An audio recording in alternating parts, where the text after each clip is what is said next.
भगवान विष्णु जी की कथा। एक बार दुर्वासा ऋषि ने इंद्र को हार भेंट किया।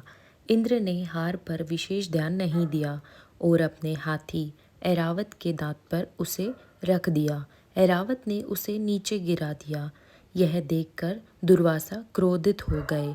दुर्वासा ने इंद्र और सभी देवताओं को सारी शक्ति को खो देने का श्राप दे दिया।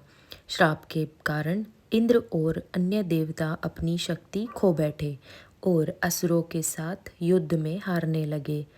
बाली के नेतृत्व में असुरों ने पूरे ब्रह्मांड पर अधिकार कर लिया।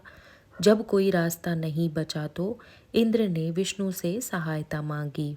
विष्णु ने देवताओं को उनकी शक्ति वापस दिलाने की एक योजना बनाई। उन्होंने देवताओं से समुद्र मंथन करके अमृत निकालने को कहा, जिसे पीकर वे अमर हो सकते थे और अपनी शक्ति वापस पा सकते थे। देवता को शक्तिहीन हो चुके थे, इसलिए समुद्र मंथन के लिए उन्होंने असुरों से सहायता मांगी। देवताओं और असुरों ने मिलकर समुद्र मंथन शुरू किया।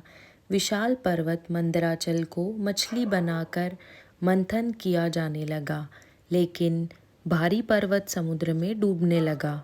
पर्वत को डूबने से बचाने के लिए विष्णु ने कछुए का रूप रख लिया और पर्वत को अपनी पीठ पर रख लिया।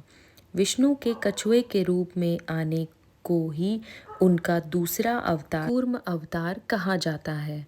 मंदराचल को थामने के लिए सहारा मिल गया तो विशाल नाम वासुकी को रस्सी की तरह लपेटकर मंथन शुरू किया गया। एक ओर से देवता और दूसरी ओर से असुर नाग को खींचने लगे।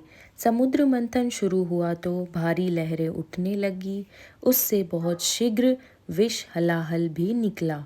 देवता डर गए, क्योंकि नीला विष पूरे विश्व को नष्ट कर सकता था।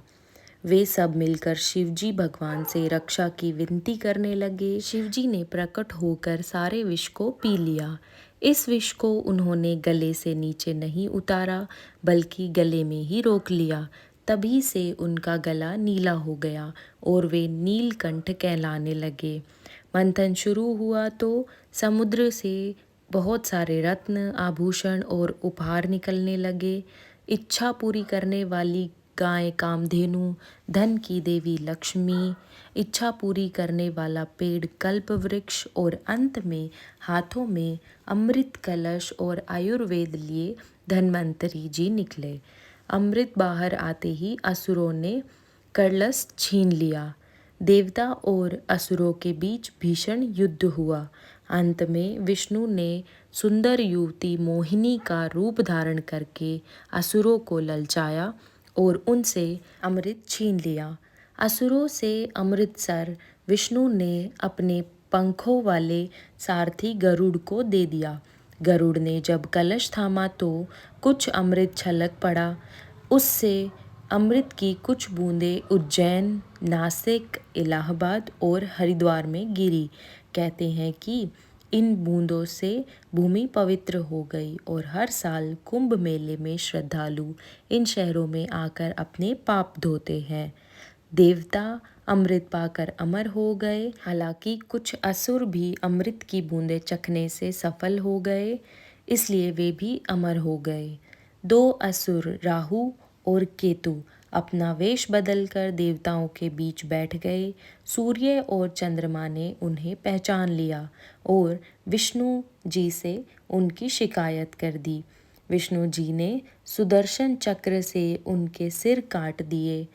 तब तक अमृत उनके गले के नीचे नहीं उतर पाया था, इसलिए उनके सिर तो अमर हो गए, लेकिन शेषधर मर गया। इसी का बदला लेने के लिए राहु और केतु हर साल सूर्य ग्रहण और चंद्र ग्रहण के दौरान सूर्य और चंद्रमा को निगल लेते हैं। ऐसी ही कहानियाँ सुनने के लिए हमारे चैनल को सब्सक्राइब ज़रूर कीजिएगा। धन्यवाद। ओम नमो भगवते वासुदेवाय नमः।